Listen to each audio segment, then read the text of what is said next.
Well, this exercise already starts by saying, look, leggermente, which is an Italian word that means with delicacy. So it was designed for that. Let's study the right hand and learn the melody very calmly. It's very important that you follow the fingering that's appearing on the sheet music. Remember that these are the finger numbers, right, for the right hand and the left hand. Technique exercises, everyone, must always be studied with the correct fingerings because they are intentional. Here, we're going to use fingers 3 and 4 a lot, which are heavy fingers that make you tense up while playing, because since they lack strength and agility, the body tends to compensate in other ways. And to play with delicacy, we really need to focus on the wrist and hands to direct the energy to the right place. That's why it's important to study with the fingering that's shown here. It starts with the third finger on C. If you notice, there are basically 2 or 3 small groups of notes. This is the first group, then the second. Repeat. First, second, the same. Now, it's going to change a bit, and it'll be harder than what you've played so far, because we'll have to articulate the 4th and 5th. And this passage here is usually very difficult. Not that it's hard, but sometimes they can't do it with speed.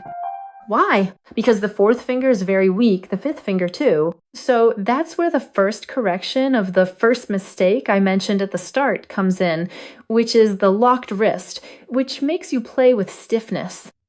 A beginner would do it like this. They'd keep the wrist straight, see? And here my pain already starts, and here I already start to play locked up because I didn't move the wrist. That's the first mistake. So how are you going to play this? You're going to slightly tilt your wrist to the right. See, you can exaggerate the movement because you're learning. Later, this movement will become more subtle, but I want you to practice this F and G passage, 4th and 5th, by tilting the wrist. Do this about 5 times. 1, 2, 3, 4, 5. Now, go ahead and play it normally. Look, do you see the sway?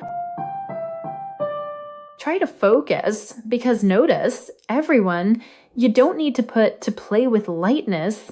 It's not playing softly, it's not playing with little force, but it's putting force in the right place.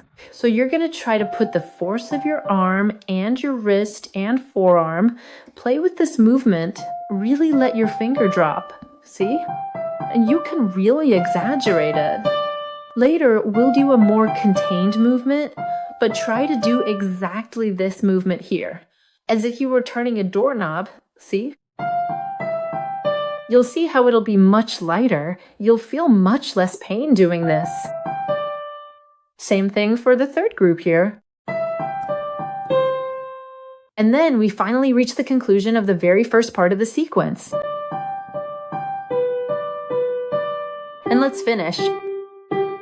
It asks to use 1 finger on each G. See, it's the same note, but I'm changing the finger. This is very common in Czerny's exercises. Why is it important? Because it helps us do more staccato. Then it restarts. This one, you also do the wrist movement. Now we're going to go up an octave. There's an 8 symbol there. We're going to go up an octave. This is the hardest part you have to practice because you'll be here and then you'll make a jump. So as I always say here in the videos, when we're going to jump, we have to look ahead. We have to look at the note that's coming up. Where am I going? I'm on this G. I'm going to land on the C. All of this has to go through your head in milliseconds so you can place your finger before it's time for that note to be played. You see? So I'm right here. See, did you see how I went there early? And we're going to play an octave higher. Same thing. And the ending will be with a mini scale, which is also very important for us to practice lightness and precision.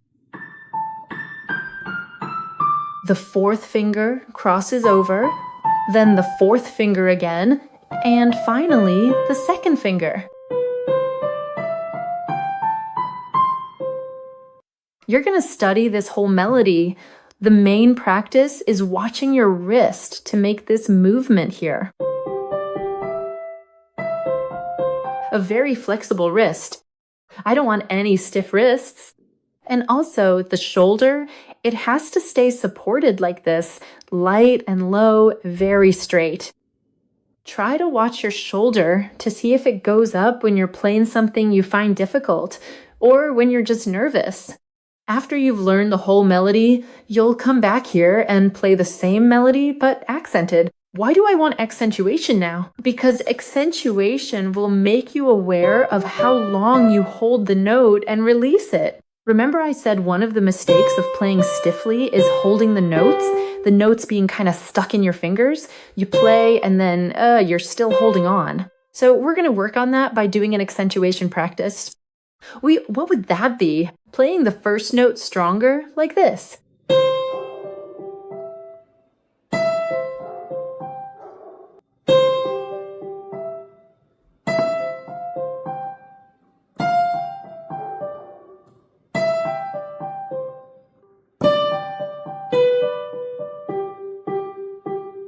And so on. You'll practice the whole melody, always accenting the first note. Afterwards, you'll try to notice if you're playing smoothly. What would smooth be? You sink your finger to the end of the note and you can control it, see? Create a mental image in your mind. What does this remind you of? A light drizzle fallen? Try to transfer that to the keyboard.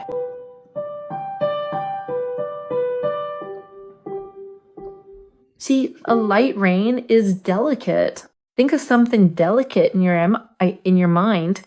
Try to visualize that and then come here and do the ear training and take the test. Am I playing delicately? With lightness? Notice that I'm not playing everything at a plateau. I'm also respecting the crescendos in the music. Czerny put a crescendo in this part here. It starts loud and ends very soft. See?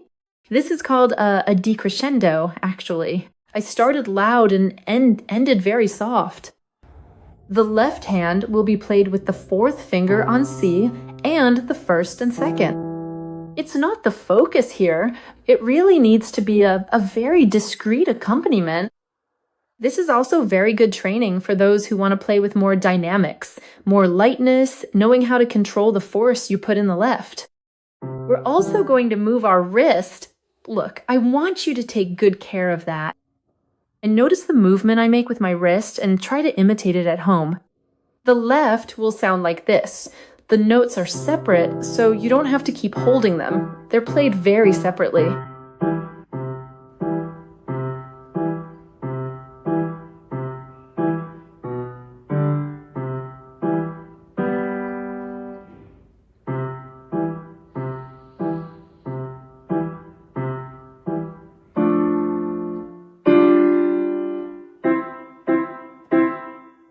We'll only put the hands together after you've studied the right hand well, the left hand well, and you'll have to have the left so well trained that you'll be able to lower its volume, because the protagonist here in this exercise is the right hand.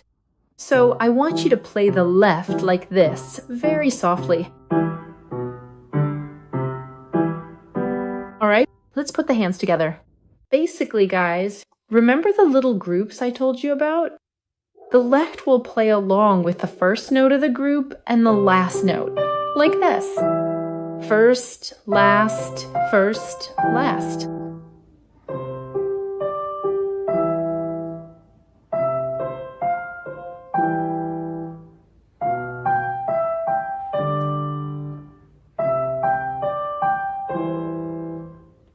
Now, just one from the left.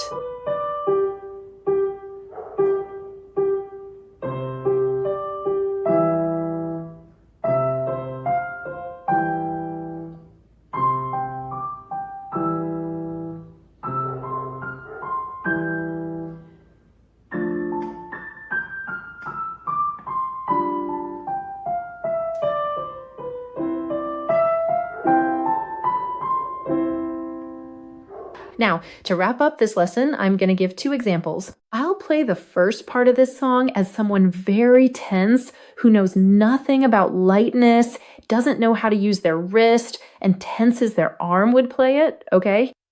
So you can really see the difference.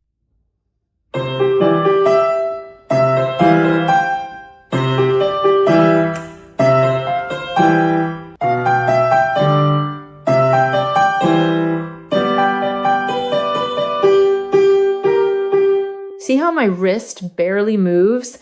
My shoulder is slightly raised, and I'm holding the notes for too long? Those are the 3 mistakes of someone who plays stiffly. Now for how it should be: shoulder down and wrist light, free to move.